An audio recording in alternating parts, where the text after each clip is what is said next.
Selamat pagi, perkenalkan nama saya Putri Realita Febiola Tambunan dengan NIM 5504230050, jurusan D3 Perbankan Keuangan Universitas Sultan Ageng Tirtayasa.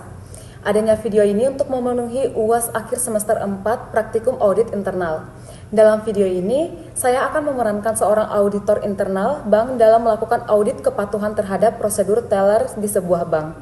Tujuan dari audit ini adalah untuk memastikan bahwa teller bank telah bekerja sesuai dengan standar operasional prosedur ataupun SOP, terutama dalam menangani transaksi tunai nasabah. Nah, kita mulai untuk tahapan awal, yaitu tahapan perencanaan audit, yang merupakan tahapan penting untuk memastikan apakah proses audit ini berjalan dengan lancar dan juga sistematis. Berikut ini rincian perencanaan audit yang akan saya lakukan. Yang pertama, tujuan utama dari audit ini adalah untuk menilai sejauh mana teller bank mematuhi standar operasional prosedur, khususnya dalam menangani transaksi tunai seperti setoran dan juga penarikan. Audit ini juga bertujuan untuk mengidentifikasi apakah ada potensi pelanggaran yang bisa menimbulkan risiko operasional. Adapun yang kedua, yaitu area yang menjadi fokus audit ini adalah front office, yaitu bagian teller yang langsung melayani transaksi nasabah. Prosedur transaksi tunai yang termasuk proses penerimaan uang tunai, pencatatan transaksi, prosedur verifikasi, dan juga tanda tangan otorisasi pada transaksi yang bernilai besar.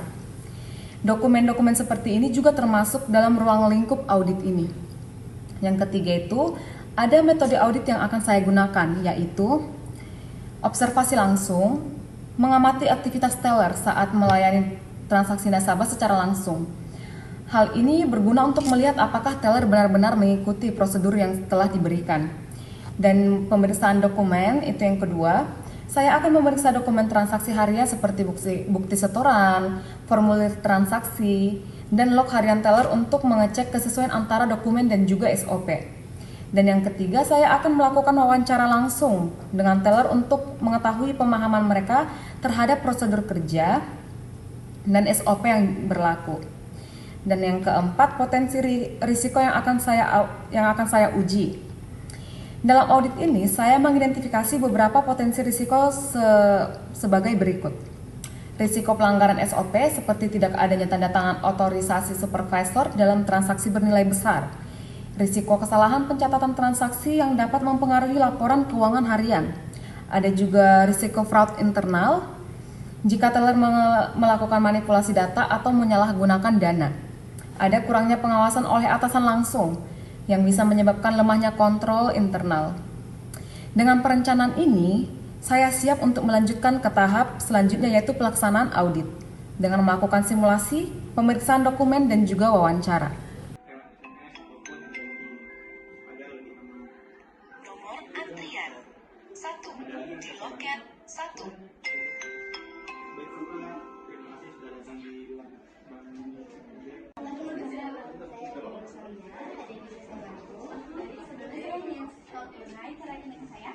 Jadi boleh saya lihat dulu gambarnya, ini Pak.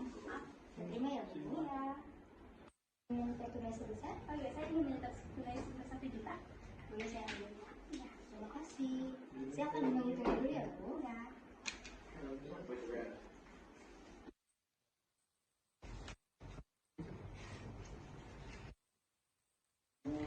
Baik, saya menerima sejumlah 1 juta rupiah dan saya akan menghitung kembali menggunakan mesin ya Bu.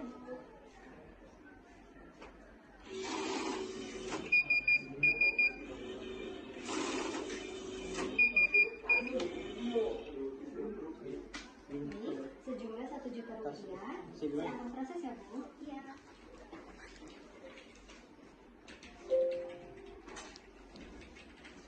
Sudah saya proses ya Bu. Uangnya di buku rekening sudah masuk sebesar 1 juta rupiah dan saldo itu sekarang hingga saldo rekening tersedia 1.600.000 ya. Terima kasih Mbak. Terima kasih Bu. Semoga ada keselamatan. Saya Putri dari tim audit internal. Hari ini kami melakukan pemeriksaan rutin terkait kepatuhan terhadap SOP transaksi tunai. Boleh saya minta untuk sebentar untuk melihat beberapa dokumen transaksi? Transaksi setoran tunai hari ini. Ya, terima kasih. Saya lihat di sini ada transaksi setoran sebesar 75 juta dari nasabah nama Bapak Herman.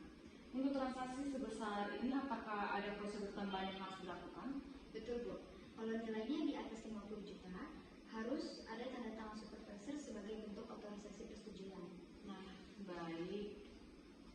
Saya perhatikan di gambar transaksi ini belum ada tanda tangan supervisor ya? Apakah memang supervisornya belum sempat menandatangani? Maaf Bu, tadi supervisornya sedang istirahat saat transaksi ini masuk. Saya lupa berpindah tangan setelahnya. Baik, saya catat ya. Apakah prosedur seperti ini sering terjadi? Maksud saya tuh kayak transaksi besar tapi belum ada langsung diotorisasi. Tidak sering Bu, tapi memang terkadang ada beberapa yang terlewat, apalagi kalau antrian nasabah sedang membludak seperti hari ini. Kalau menurut Mbak sendiri, apakah ada kesulitan dalam menerapkan SOP seperti ini? Kami memang butuh pengingat atau sistem alert Bu, supaya saya sering tidak kelupaan karena saat sibuk fokus kami biasanya terpecah. Terima kasih atas kejujurannya ya Mbak. Informasi ini sangat membantu kami untuk memahami kondisi di lapangan. Kami akan menyampaikan temuan ini dan saran perbaikan nanti ke pemimpinan cabang. Terima kasih, Bu. Tidak apa-apa. Terima kasih. Selamat pagi Bapak Kepala Cabang. Berdasarkan hasil temuan kami bahwa ditemukan beberapa dokumen transaksi tunai nasabah yang tidak disertai dengan tanda tangan supervisor. Sementara nilainya melebihi limit yang sudah diatur oleh SOP. Temuan ini menunjukkan adanya ketidaksesuaian terhadap prosedur dan berpotensi menimbulkan risiko operasional seperti transaksi ilegal, fraud, atau kesalahan yang tidak terdeteksi. Nah, sebagai bentuk tindak lanjut dari temuan ini, kami merekomendasikan yang pertama yaitu mengadakan pelatihan ulang kepada teller terkait pentingnya kepatuhan terhadap SOP, khususnya dalam transaksi tunai bernilai besar. Nah, yang kedua, memperketat pengawasan oleh supervisor, termasuk memastikan bahwa setiap transaksi besar telah diotorisasi dan ditandatangani dengan benar. Manfaat dari rekomendasi saya ini adalah untuk meningkatkan disiplin kerja para teller, meminimalisir risiko kesalahan, serta menjaga integritas dan kepercayaan nasabah terhadap layanan bank.